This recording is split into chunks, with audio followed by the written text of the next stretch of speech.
In this episode of the ASC Podcast with John Goehle, we discuss the latest news in the industry, talk about instrument decontamination, and in our focus segment, we discuss balancing physician satisfaction with patient safety through EHR hard stop optimization.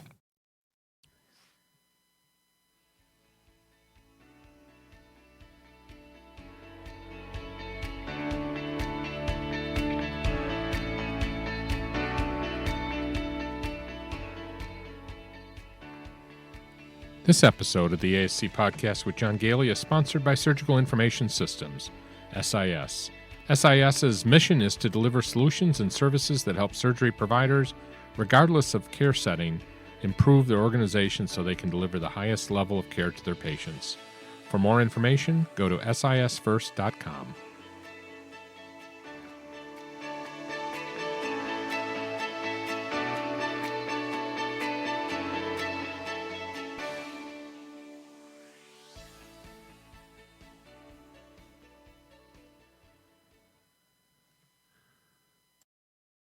Welcome to episode 267 of the ASC Podcast with John Goehle, recorded on January 14th, 2026 from our studios in Spencerport, New York.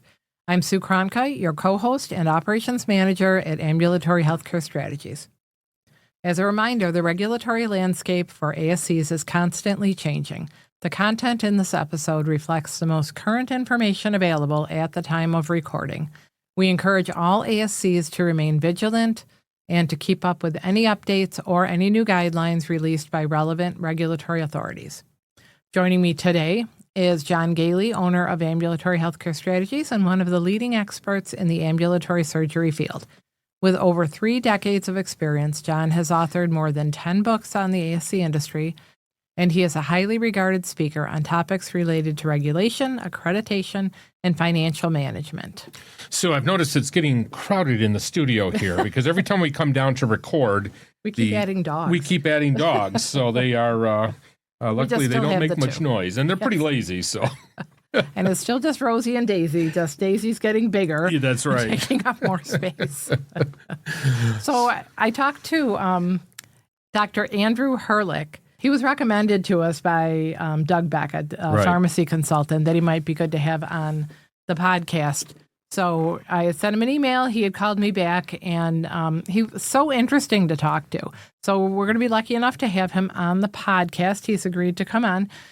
He's going to talk about MH, and he has some other things he's interested in and knowledgeable about. So especially we'll see where that goes. Yes, he's a pediatric anesthesiologist. So I'm really looking forward to that. We're going to interview him next week, and we'll see when, we'll get the episode out within the next couple of weeks. Yeah, and given that your conversation with him before the interview is more than an hour, I can't imagine what the episode's not to scare anybody, but we can break it up if we have to, but it sounds like he's fascinating. And I really enjoyed it. And that's a topic that we really don't talk about that much on the podcast is malignant hypothermia. So as a matter of fact, I can't remember the last time we even focused on it at all. So we'll definitely do a focus segment on it and talk a little bit about the requirements that are out there. Mm-hmm. And a few of our clients have had surveys recently, and then just in your own experience and some of our other staff that are doing accreditation surveys, we've noticed there have been some inconsistencies lately. I don't know if a lot of places are having newer surveyors or what it is, but this is an ongoing problem, the inconsistencies, and actually it's interesting. I was talking to the CEO for AAC, Noel, who we're going to be interviewing in a future episode, and we really, as we were talking, one of the things we talked about is some of the issues that we have with inconsistencies, and the vast amount of work that AAC is doing to try to reduce those inconsistencies. But we are still seeing it. And again, it's not just, with AAC, it's with all the accreditation organizations. But to your point, Sue, some of them have been very unusual. For example, we just had a situation where one of the surveyors was requiring peer references in addition to ongoing peer review. And I don't know of any accreditation standards, and certainly not any CMS standards that require both of those in reaccreditation. So definitely, Sue, to your point, I think this is one of those situations. Make sure you know what your accreditation standards are and what your state requirements are. And indeed, there may be some states that do require, peer references every time you re-credential, but it would be very unusual. And it might just be confusion. I know because one of our staff was on site. Yeah. And I believe that kind of went away. They realized, they talked about it. And, people make mistakes. They're human like anybody else. But it is important to know. Well, and one of the things that I would state here, too, is that if it weren't for our staff being there, the organization might have just said, okay, I'm going to make a change. And, that's a pretty significant change in the way you're re-accrediting people or re-credentialing people. And I think that could, it's a step they didn't need to take. And if you're not knowledgeable about what the requirements are, you're doing extra work for yourselves. And then, the next survey will probably say, hey, wait a minute, why are you doing this? And they'll correct it. So do make sure you're always on top of things. And of course, if you're a long-term listener of the podcast, you know that we really do try to talk about, what those rules are. And as we've recommended many times, we don't recommend that you argue with anybody, but just you can question it. Just say, hey, can you show me where that is? We want to make sure we're following it really to the letter. And often, if they write you up, if it's not a correct thing, it probably won't end up being cited, but you just never. Yeah, I think what you're meaning is that it might be talked about during the exit conference, but won't show up in the final report once it goes through the review process. Very good point. Talking about inconsistencies, one of our life safety surveyors noted that the health surveyor that he was working with insisted that they needed to be at the center before it opened. I think at 5 or 6 in the morning. It was, and I have never seen that before, and I, as a health surveyor, would never, ever want to do that to an organization. But be aware, there's no prohibition on it. And I'm actually heading out for a survey after we record today. And when I spoke to the organization last week, I mentioned, I just said it's an announced survey. It's a non-deemed status survey. And I said, I want to make sure that I arrive after all of the crises that you're inevitably going to have on a daily basis. And I don't mean that negatively. I just mean that we all know what happens when you first get in to the office. People have been called out. You want to make sure everything's running smoothly. I don't want to interrupt that process in an organization. So I try to show up at 8 o'clock or, at least an hour and a half after the organization has opened. And I guess that's the other point, is that there are inconsistencies that aren't necessarily incorrect, just the differences between people. So that's where you end up with people saying, well, we've never been cited for this, or this isn't a problem. We just passed our survey. Well, everybody has their areas that they're stronger in or more focused on, or have just seen recently a problem with, so they're looking at your center that way. So, just your best protection is to just know what you need to do, be familiar with all of the regulations, and just make sure you're doing that. And I should point out that I don't think I've ever seen a state surveyor show up before 8:30 at the earliest. And usually that's because a lot of states do require the surveyors to come into the office before they go on site for whatever rules they have there. So I don't think that's going to be an issue with a state surveyor.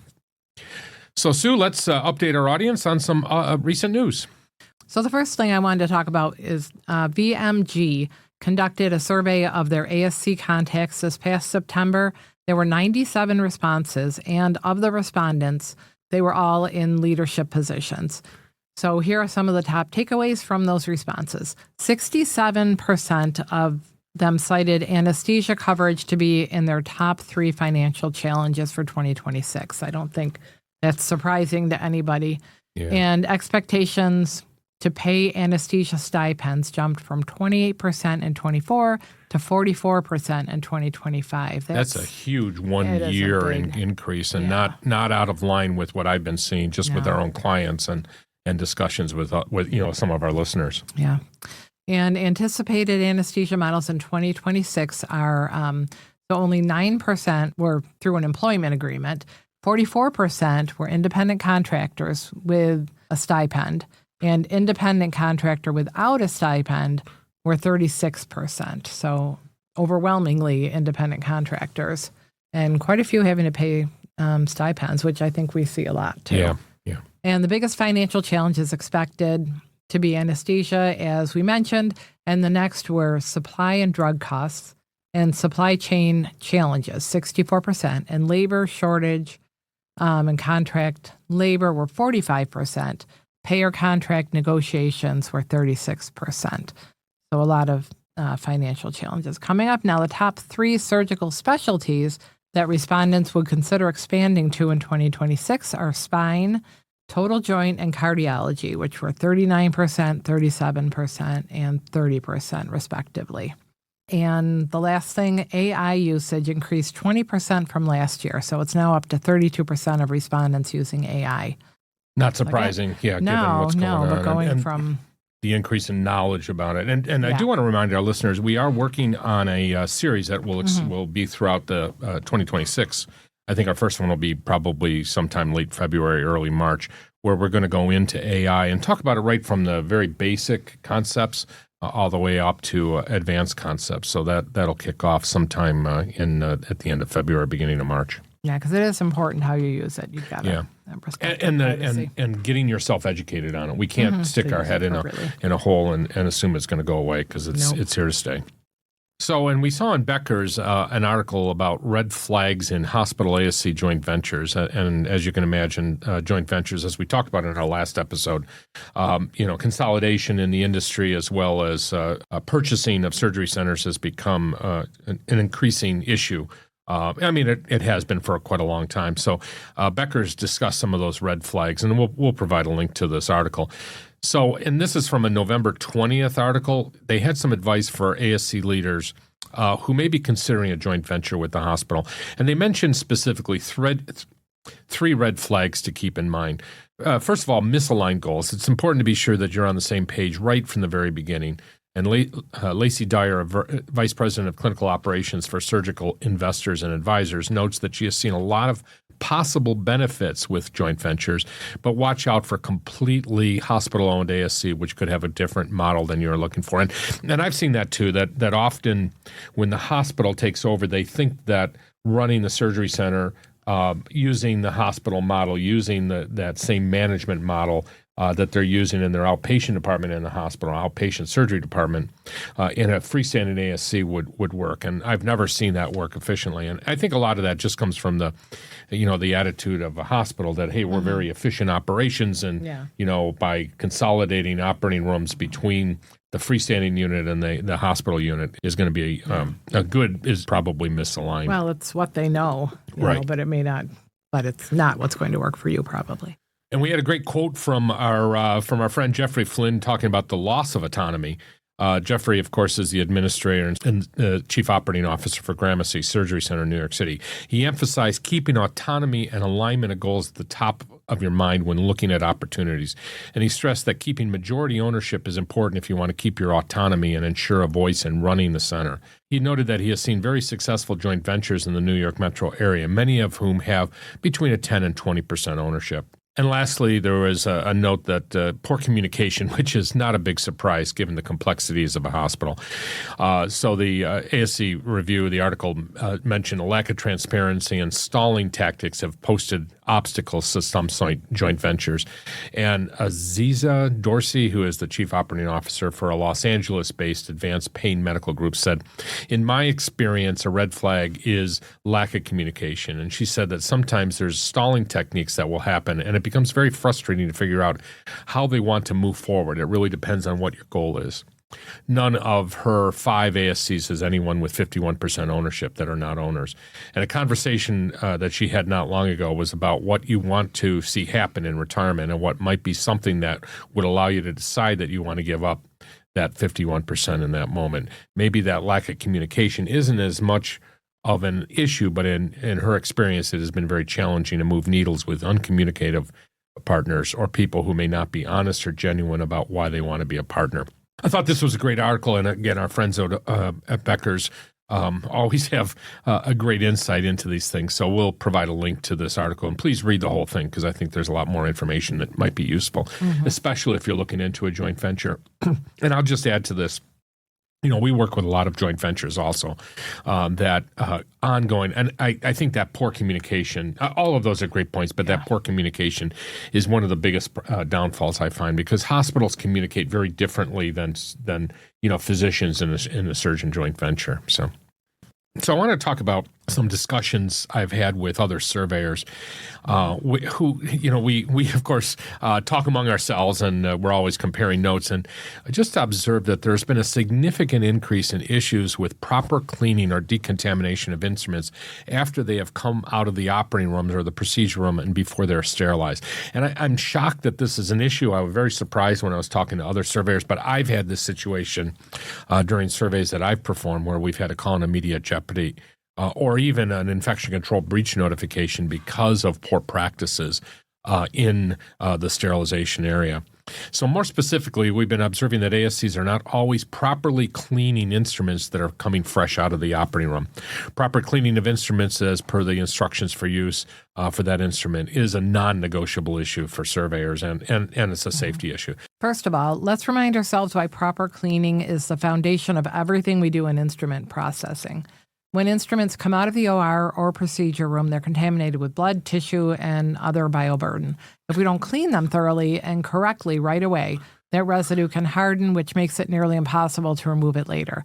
And worse, it sets the stage for incomplete sterilization, which can lead to surgical site infections, cross-contaminations, which can result in serious harm to the patients. Remember, cleaning isn't just one step in the process. It's the step that ensures sterilization can even work, because if there's all that dried stuff on there, you can't even get to that point of sterilizing. Skipping or skimping on this isn't an option. It's a direct threat to patient safety and your center's compliance.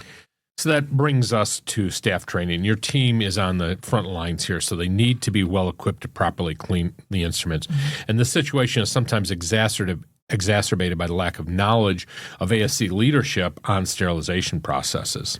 So I ask this question of nurses a lot. Mm-hmm. How much training did you have on sterile processing when you went to school? So I did not have any of that. Yeah. And actually, I was reading through the notes, and John had put, for me to ad lib about nurse training. And I said, but we didn't have any training in infection control. He said, that's the point. So, yeah, not in sterile processing, obviously, right. Infection control, hand washing, cleaning, but nothing about this. Just because you're a nurse doesn't mean that you've had training on running a sterile processing department. Mm-hmm. And yet, our nursing leaders are required, and indeed our infection control coordinators are required to lead it. And much of the training, I will say, we do training at ASC-Central on infection control oversight.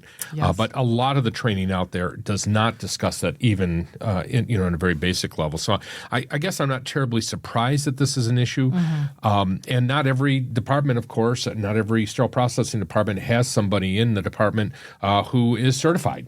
Yeah. And many states don't require certification. So I think that makes it even worse. And, I wonder if some leadership just thinks, well, you run the machine. It's a sterilizer. You follow those. But it's just so much more complicated than that, and such an important thing. Right. It's not just like, you're in the back room cleaning up the instruments. It's huge. And I've actually seen some, twice in my experience, directors of nursing have actually gone through the process of becoming certified in sterile processing, which I thought was a great idea and quite a commitment to really overseeing that department. Yeah. So again, I just want to remind everybody of the importance of good infection control training for your staff, and also suggesting that you visit ASC-Central for specific training for infection control professionals in infection control oversight of the sterile processing department. So you want to make sure that every staff member that is involved in decontamination is trained not just on the basics, but on the specifics of your equipment, the chemicals you're using, and the unique challenges of the different instruments. And I think everybody knows, how to process instruments, or they think they do, but you really always have to go down for those instructions for you. So regular in-services, competency checks, and hands-on practice are the key. Don't assume everyone knows what proper cleaning looks like. Demonstrate it, document it, and reinforce it. Well-trained staff isn't just compliant, they're our best defense against survey surprises. And speaking of specifics, always follow the manufacturer's instructions for use, or the IFUs. These aren't just suggestions, of course, they're requirements. Every instrument has its own cleaning protocol, from soak times to brush types to compatible detergents. Deviating from the IFU can damage equipment, leave behind contaminants, or worse, void warranties. And during surveyors, accreditors such as AAC and the Joint Commission will zero in on this. I, in particular, have been trained pretty extensively from my staff on what to look for it. So expect them to ask to see your instructions for use, check if they're accessible to your staff, and verify the staff has been trained on them. And then the surveyors, of course, are going to verify that your processes match them to the letter. And that there's a way that you're double checking that. You have to have a way of timing. If there's things that need to be timed, they have to make sure that you're really following everything and that you have a mechanism for doing that. Yeah, that's a very good point. One of the ways that I determine that that you're in compliance is to see that there's a timer in the sterile, in the decontamination area. Now let's talk about the consequences. Lapses in decontamination often are flagged as immediate jeopardy situations. And what does that mean? Immediate jeopardy, or an IJ, is the most serious deficiency level. It signals an imminent threat to patient health and safety, and it can trigger immediate corrective action plans, temporary shutdowns, or even loss of accreditation, certification, or licensures. And in some cases, it escalates to an infection control breach notification to your state's Department of Health, which could lead to investigations, fines, public reporting, or other legal headaches. And I've seen centers hit with IJs for things like inadequate cleaning at the point of use or improper transport of dirty instruments. It's not just a slap on the wrist when this happens. It's a wake-up call that can jeopardize your entire operation. So the seriousness can't be overstated, and patient lives are, of course, at stake, as is your center's reputation and viability. And I personally have actually been involved in, very recently, within the last 6 months, in both an IJ situation and that in that same situation, a breach notification while doing a survey. Yeah, and imagine somebody getting an infection, and how many people are going to hear about that, especially if it's really serious. Yeah, and so how do we avoid these problems? Well, first of all, audit your decontamination processes immediately today. Walk through your workflows, review staff training records, double-check those IFUs, and simulate a survey to spot any gaps. Prevention is always better than the cure, especially in infection control. And if you're dealing with this or have questions, drop us a line or check out our resources at ASC-Central. Or you might want to consider having an evaluation of your infection control and sterile processing and or high-level disinfection processes by an outside expert, such as our friends over at Ambulatory Healthcare Strategies. And for more information about that, visit ah-strategies.com. So, Sue, EMR implementation is likely to escalate in 2026, as it has been escalating over the past 10 years. But I think we're going to see a much more rapid move towards EMRs in this year, just because of the rapid changes in information technology and, of course, the growth of artificial intelligent models. ASCs have been slower than other healthcare providers in implementing electronic medical records. And we've seen a lot of issues with satisfaction by the surgeons with the implementation, particularly as it relates to those hard stops that we have to build into an electronic health record that can cause a disruption in existing workflows. So we interviewed Darren Smith, our dear friend, who I think has the record for the most interviews in our podcast. And we interviewed him in late 2025 about how ASCs can balance the surgeon's concerns with the need for those hard stops. So let's take a short break, and when we come back, we'll interview Darren Smith with Surgical Information Systems.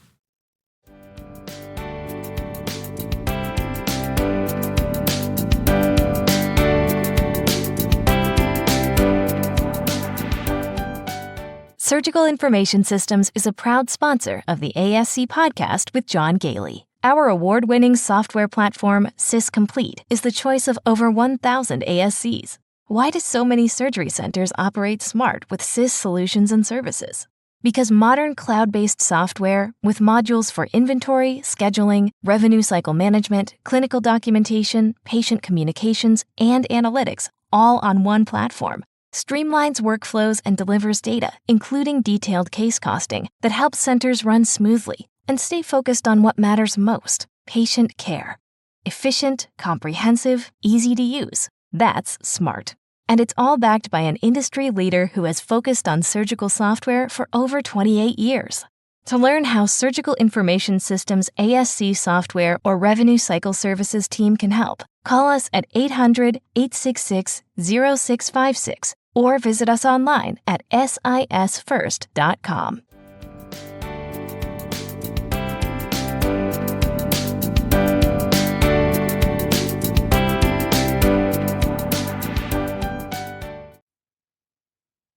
So I'm here yet again with Darren Smith from SIS. I think I've said this before, Darren. I think you are the one person that we interview over and over again. You keep coming back, and I don't know why you keep doing that for us, but thank you so much. And today you're going to talk about a very interesting topic, I think. Today we're going to discuss balancing physician satisfaction with patient safety through electronic health record hard stop optimization. That's a fancy terminology, and I think it best describes what we're going in. But Darren, first of all, why don't you introduce yourself and then what you want to talk about today? Sure. So I am Darren Smith. I am the Vice President of ASC Solutions for Surgical Information Systems. I'm a nurse by trade, so I spent 25 years in the ASC industry before moving over to the software part. The software part gives me a lot of great things to do. I make sure that the things that we're building are actually going to work in the surgery center, and this is one of them. That fantastic balance that we always have to have between our physician satisfaction and getting the work done that needs to be done. Yeah, before we started, I was saying that this is an area that I touch on it a lot as a surveyor when I'm looking at electronic medical records. And I know this is a real challenge right now as surgery centers, are starting to adopt these EHRs.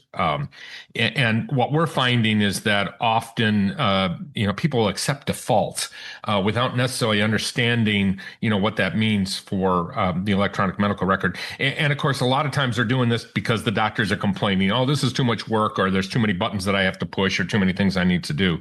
So I think this is a fascinating subject, one that I'm not as well attuned to as I generally am when it comes to this. So definitely going to rely on you to talk about the software side of this. So why don't we start, Darren, with just a discussion about where we are with transitioning to electronic health records and the types of things that we have to be worried that are going to change dramatically when you do that. Well, there's a lot of flexibility when you're using paper. There's no one standing behind you noting when those orders got signed. Yeah. When you're working in an electronic environment, there is someone standing there watching every move that gets made. And timing it and putting a time and a date to it. Yeah. Yeah. Time and date stamping that whole thing. And that's part of what EHRs are required to have, is that very detailed and healthy audit trail for legal purposes. And that's part of what has driven a lot of people to the EHRs, is to make sure that they have that person looking over everyone's shoulder and making sure that everything's getting done that's supposed to get done. Now, on the software side of it, we have tried to build an incredible amount of flexibility into it as well. So we didn't want to create something that was exactly like paper, but we tried to take some of the flexibility of using paper and put it in the software. So we're trying to ride that razor's edge, just like the surgery centers are with getting those things done. And we're seeing a lot more adoption of EHR to answer your original question. Yeah. For de novos, it's almost a given. Almost 90% of our new builds that are buying software are buying the EHR. And then when we're converting from old software to new software, it's about 80%. So we're seeing an incredible adoption. Something that was less than 10% 5-6 years ago is now well over 40% of surgery centers are adopting EHR. So talk a little bit about the challenges that the average surgery center is going to have in moving from a paper record to an electronic record, and some of the pitfalls. Talking about our discussion here is with regard to safety and the physician satisfaction. And one of the things that we try to drive home with all these surgery centers that have been on paper for literally decades and moving to the EHR is the EHR is built to be very flexible. And just because you can do it that way doesn't mean that's the way you should be doing it. Yeah. Because we build those things in there sometimes for convenience, but also sometimes for exceptions. We talk about making things mandatory. Well, the problem with making things mandatory, that's the easy part. I can make anything in an EHR mandatory. What is the hard part are all the exceptions that come with it. And we are dealing with state-based exceptions. Some states still have the H&P rule for time limitations, and some states allow them to sign consents in advance, and some others have policies that prevent that. And there's so many exceptions to that rule. It's hard to throw a blanket over everything and say, okay, it's now all mandatory.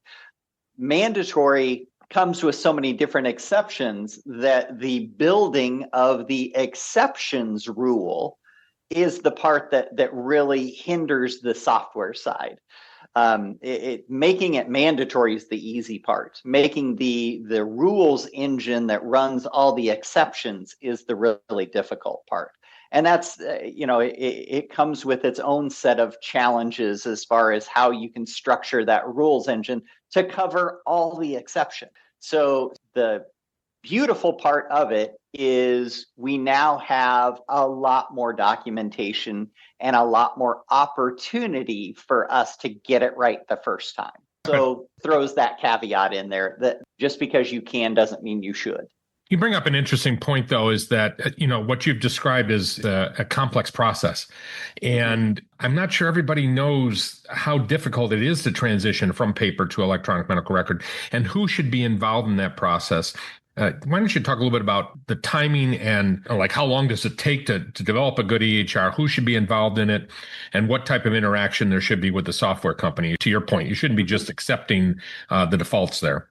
Right. And if anybody comes to you and says, hey, it's so easy to convert, they're lying. Right. It is challenging. It is definitely challenging. And we tell everyone that is looking at EHR that if you put the work in on the front end, you're going to have a lot less that you have to worry about day to day.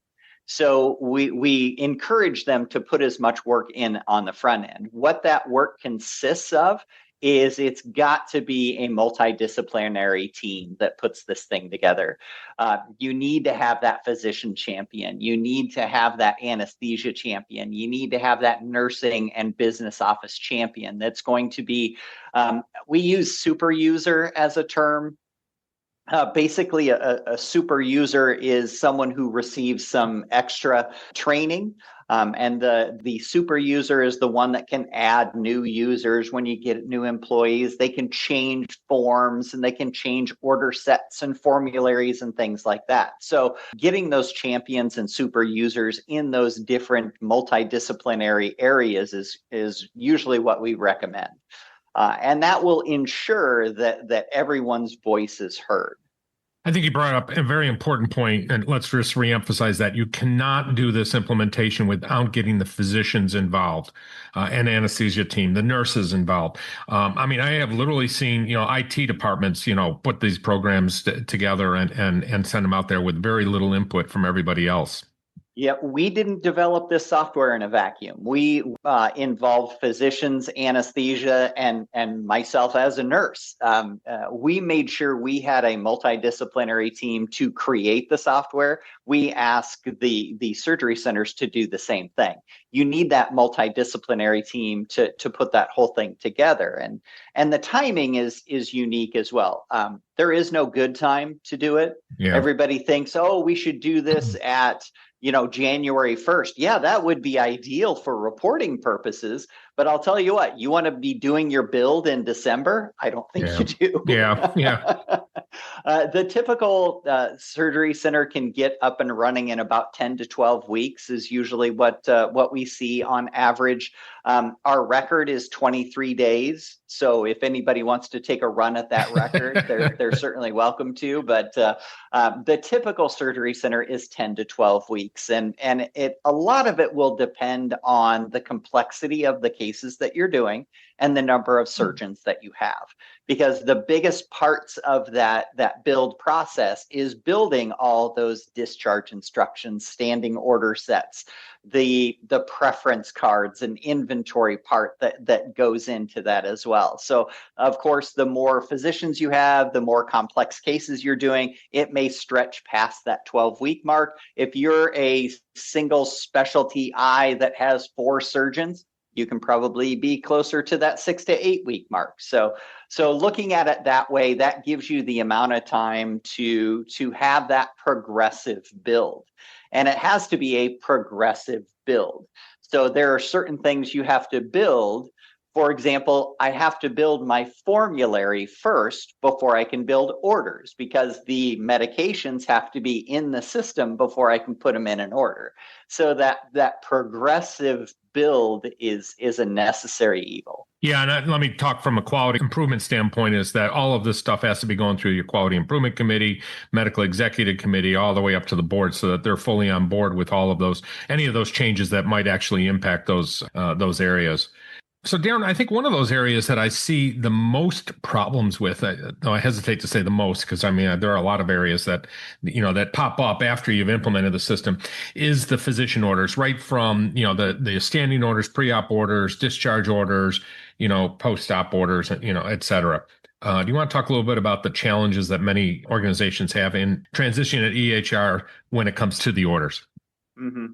And one of the transition pieces there that tends to be a little bit more challenging is there are certain things that allow a lot of flexibility with paper. For example, if I am walking in to sign my orders and the nurse has already performed them, there is no one standing over my shoulder to time and date stamp when I signed those orders. Right. But in a computer system, there is. So we have to have some strict rules that are surrounding those orders. And we may need to be more specific in the way that we outline those rules for our medical staff and in our policies and procedures. So ideally, what we want to see is our pre-op orders signed before the patient receives any of those orders or the nurse administers any of those orders. We don't want those post-op and discharge orders signed until the surgery is completed, right? So that's the timing that's supposed to be there. So we need to have some rules that surround that. And a lot of it has to do with education of our physicians and making sure that they are involved in that process. Now, there's things you can do when you're building an order set that don't expose those orders to the nurses until they get signed. So in all intensive purposes, it does make it the signature mandatory, but also we live in reality here. So we want to make sure that if the nurses need to be preparing a concoction to put an I pledge it in, and those things are getting done because they can see those orders. So that's part of that big juggling and balancing act that we're doing. So when we set up those orders, we set them up by department. So we'll have pre-op orders, intra-op orders, and post-operative orders. And they're separated that way on purpose so that we can have separate signature and date and time stamps associated with each one to make sure that we're timing this according to what the standards say. Does that kind of answer? Yeah, I think what we have to emphasize here is that, and let's face it, even though this isn't right, we know that some physicians come in and sign all the documents all at once. Mm-hmm. It's not the right way to do it. But on paper, you can get away with it. And I hate to admit that those things happen. It's certainly not right, but it does happen. When you move to an EHR, now you've got to deal with, okay, those pre-op orders have to be signed before the nurses do it. The discharge order has to be signed after the procedure, but before the patient, leaves the center, which means that the doctor is going to have to follow some pretty strict rules with regard to signing those things in the computer system. And that might lead to some physician dissatisfaction with this. And part of that is understanding how it works. If I have a standing order set on paper, very simple. It all sits on that piece of paper. I can present it at any point, and I can make that work however I want to. But if I'm noticing that all these pre-op orders are getting signed in post-op, then there are certain things I can do to that standing order set to not make it presentable. So we like to take care of this when we're setting up these standing order sets. We like to do it, preventatively. Sometimes we have to work in a reactive fashion. There are ways that you can, for lack of a better term, lock that down and make them follow the rules. Yeah. But it may affect that satisfaction. You're talking about hard stops. Right. That there's got to be a balance there, that if you guys can follow the rules, then we don't have to mess around with all these hard stops. If you can't follow the rules, then I have to implement these reactive technologies to make sure that you're doing it at the appropriate times. So it sounds to me like we really need to have some physician champions here, right, in order to do this, because you really do risk getting issues with the physician satisfaction with these systems. They'll come back and say, I liked it the old way, when everything was on paper, and be kind of resistant to the change or the movement toward an EHR system. And part of what we use there is if we can get that champion in there, that's fantastic. If that is a natural physician leader in your surgery center where everyone listens to what this guy has to say, we don't always get that luxury. Sometimes we don't get the strongest personality that wants to take that champion or super user role. So we have to treat that one a little bit differently, but that helps get that word out that, hey, listen, things are going to change. Let's go through some change management steps so you guys understand why we have to do it this way, and look what we get as an outcome. Right now, your reimbursements that you're getting on a quarterly basis are based on a nurse sitting down at the end of the day and checking through every chart. Now we don't have to do that anymore. When I do research studies, or if you want to be participating in research, all of that is done by hand. We don't have to do it that way anymore. Now that all that information's in the computer system, we can run reports and queries and get that information out. So there's got to be some good that comes out of that, some things that are advantages to them. So yes, I can have more dynamic reporting for you for outcomes and things like that. Yes, if you are participating in research, I can get that information to you easier. Hopefully your checks are getting a little bit bigger because we have a more efficient system in place, and hopefully our risk is lowered because everything's getting done in the system. We don't have those things that are slipping through the cracks where a consent doesn't get signed or orders don't get signed at all, and things like that. Yeah, and I'm listening to you and I'm thinking, okay, there's always going to be those doctors out there that, they might not be owners, and therefore the financial incentive might not be there. That they might not being owners, they might not care about those other things there. So ultimately means that the governing body and the medical director really have to be on board and have to take the high road on this if they have to enforce those rules. And if they want to take the low road, we still have some of those that do that too. You know, the 86-year-old physician that is not going to change, that is still going to do it on paper. All the EHRs that I've ever worked with have the capability of ingesting a paper order set.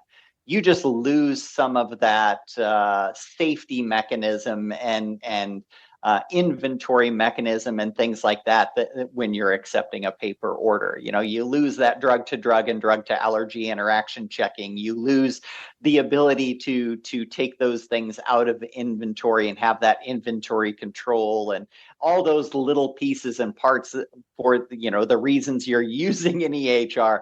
You lose some of those advantages, but we still have some surgery centers that are scanning in a piece of paper with the physician's order, signed orders on them. So there's ways to get around it if you want to take that path. Just understand that there's consequences to that. And actually, just as I'm thinking about this, we've run into situations recently where, and we know that there's been problems on the internet. Many of these systems are cloud-based, so any interruption in systems that control these cloud-based EHR applications can be subject to system-wide problems. Can you talk a little bit about how important it is to have a backup plan and the ramifications of not having a backup plan to go back to paper if there is a disruption in your cloud-based service? Yeah, it's not if it's going to happen, it's when it's going to happen. Good point. Yeah. Something is going to happen. Even when we were on server-based systems, you still had to have that backup because inevitably something is going to happen. At my surgery center, and this was, we ran a full EHR. We were one of the first ones in the country to do it way back in the early 2000s. So ours wasn't SaaS-based, wasn't internet-based, it was server-based, but we still had those occasions where something would happen, where the HVAC guy was up in the ceiling changing filters, and one of the main cables that was running the entire network got caught on his belt and he ripped it out. And we were down for the entire day. And luckily, we were able to bring our paper system in there. So we always tell people that you need to have a backup and you need to have chart packs that are already created, that are ready to be pulled out of a drawer if the situation arises.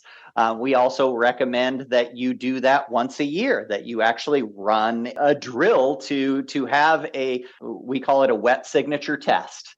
And that's getting out the old pen and paper to do your documentation, because you don't always remember when you're changing all that documentation in the EHR that also may require changes in your paper backups.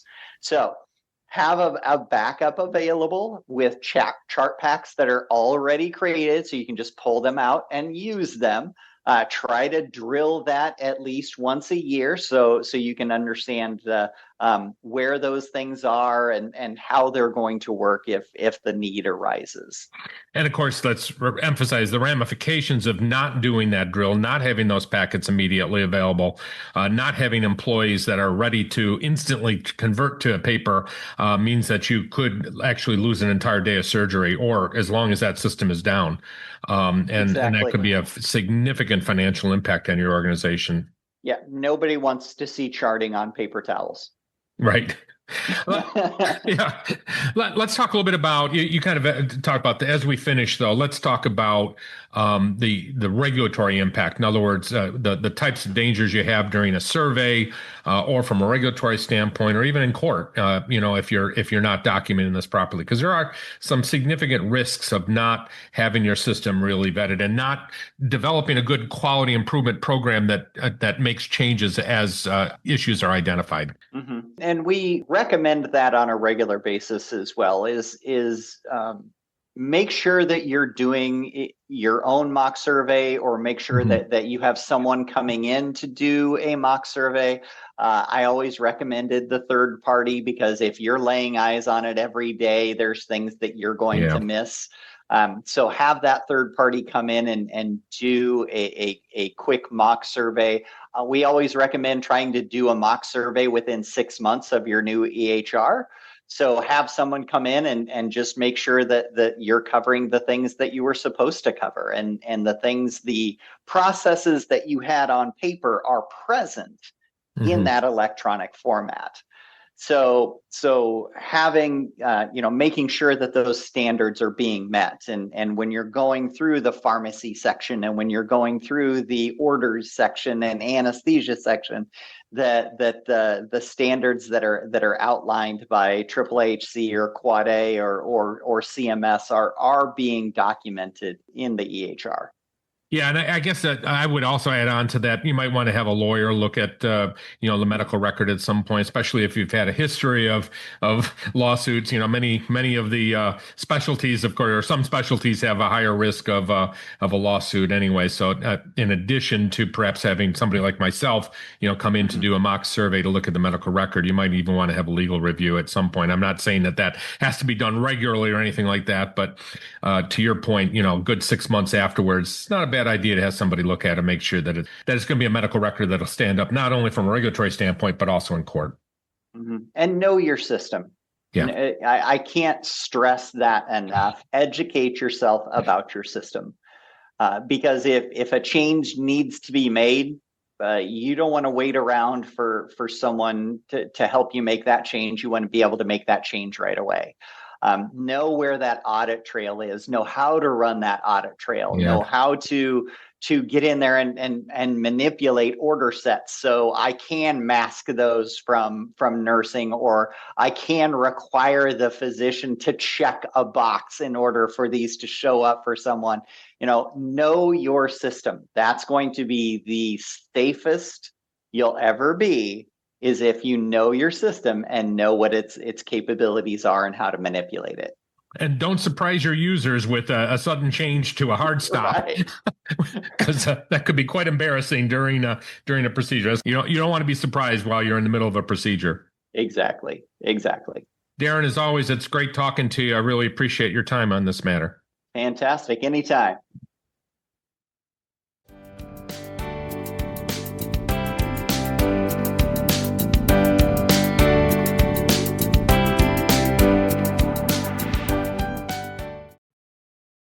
In this segment, we provide an update on upcoming topics for the podcast, our upcoming virtual conferences, and upcoming speaking engagements for John and his staff, and other events in the ASC industry. So if you're interested in taking the Certified Ambulatory Infection Prevention Examination, or the CAIP exam, the next exam period is from March 1st through the 31st. Applications must be submitted by the end of January 31st. And this exam is offered each March and October. And again, if you, I'll provide a link, and I did last episode also, to some training that ASC-Central provides if you're looking to become CAIP certified. And the OR Business Management Summit is going to be in Austin, Texas, February 9th through the 11th. Registration is still open, and it will be open until the day of the show. And I'm going to be working on a pre-conference on financial management. So I'm very excited about this. It's actually a workshop that we'll be doing there. And I just spoke to the people over at OR Business Management about it. So I'm very excited. It's going to be a relatively small group. It's not a huge conference. So I think there'll be a lot of good interaction. So again, OR Business Management Summit. And the American Academy of Ambulatory Care Nursing's annual conference is April 14th through the 17th at the Hilton Orlando in Lake Buena Vista, Florida. And ASC is combining with SAMBA for the annual conference and expo, which is going to be May 13th through the 16th, 2026 in Washington, D.C. I'm very excited about being there. I'm going to be speaking on strategic planning, again, doing a workshop on strategic planning there. As all of our long-term listeners know, we're always there in force with the podcast and with Ambulatory Healthcare Strategies. Ambulatory Healthcare Strategies will have a booth there this year. And last year we did 3 very spontaneous episodes, and we expect to do 3 again this year. So listen to us for that, but do try to sign up for it. I know that the registration is fantastic this year, and Washington, D.C. is a great site, especially at National Harbor. And the Gulf States ASC Conference, which includes Alabama, Louisiana, and Mississippi, is June 17th through the 19th at the Ritz-Carlton in New Orleans. And the Florida Society of Ambulatory Surgical Centers annual conference and trade show is July 22nd through the 24th at the Hyatt Regency Grand Cypress in Orlando, Florida. And the California Ambulatory Surgery Association's annual conference and exhibits is September 2nd through the 4th in Monterey, California. And the Pennsylvania Ambulatory Surgery Association's annual meeting and educational conference is October 4th and 5th at the Eden Resort in Lancaster, Pennsylvania. And the Atlantic States ASC Conference, which is North Carolina, South Carolina, and Virginia, is October 8th and 9th at the Embassy Suites, Raleigh-Durham Research Triangle in Cary, North Carolina.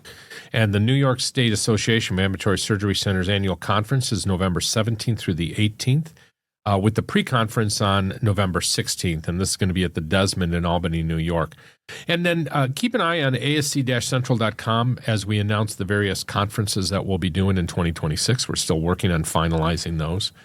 And then also remember that our on-demand versions of the ASC Director of Nursing, ASC Administrators, and ASC Business Office Managers boot camps are available on our sister website at ASC-Central.com. And we do want to remind everybody about the Patron Program for the podcast. Don't miss out on the benefits of joining our Patron Program, which is available at ASC-Central.com. This comprehensive membership platform is your go-to resource for all aspects of ASC regulatory and accreditation compliance, operations, and financial management. And it's really designed for the busy schedules of administrators, nurse managers, and business office managers in mind. It really takes your listening to the podcast to another level. By becoming a member, you gain access to our regular Zoom sessions, typically held on a weekly basis, where you can engage with other patrons and our podcast team. And usually we have between 2 and all the way up to 5 surveyors on those weekly Zoom sessions. But that's just the beginning. The membership unlocks a wide range of other resources, including access to virtual conferences such as our credentialing conference, the Conditions for Coverage conference, as well as valuable tools like sample policies, procedures, forms, and our highly regarded fire and disaster drill kits. Your support of the Patron Program helps us to maintain and grow the podcast, covering essential costs like research, travel, equipment, and production. To learn more or to become a member, visit ASC-Central.com. Thank you for tuning in to this episode of the ASC Podcast with John Goehle. We hope you found the discussion insightful. If you did, please share it with your colleagues in the ASC community and be sure to subscribe so you never miss an episode. We appreciate your feedback and suggestions for future topics. Reach out anytime at comments@ascpodcast.com. And a special thank you goes out to our incredible team here at the podcast, our sound editor, Susan Cronkite, executive producer, John Goehle, and our committed research team of Sue Cronkite, Jenna Alvarez, Judy D'Ambrosio, Mike D'Ambrosio, Zach Calritis, Jim Masters, Stuart Rosenberg, Amy Cronkite, Lori Rodericks, Kathy Foti, Donna Macchio, Christina Norman, and Katie Pearson. Their hard work really makes this podcast possible. Our theme music is by Media Sushi and Mike Noah. The ASC Podcast with John Goehle is hosted on Podbean and can be found on all major podcast platforms. Thanks for listening, and we hope you'll tune in to the next episode. This episode of the ASC Podcast with John Goehle is sponsored by Surgical Information Systems, SIS. SIS's mission is to deliver solutions and services that help surgery providers, regardless of care setting, improve their organization so they can deliver the highest level of care to their patients. For more information, go to sisfirst.com. This podcast is an educational and operational tool and is not intended to be a comprehensive resource for all rules, regulations, and standards that an ambulatory surgery center must meet. The advice provided should not be considered as, nor does it constitute legal advice or opinion. When reviewing specific situations involving legal and regulatory issues, attorneys and other professionals should be consulted. This has been a production of Eden Group Development. All rights are reserved. If you're interested in advertising or sponsoring the ASC Podcast with John Goehle, please email us at info@ascpodcast.com. We would love to hear your questions and comments. Please email us at comments@ascpodcast.com.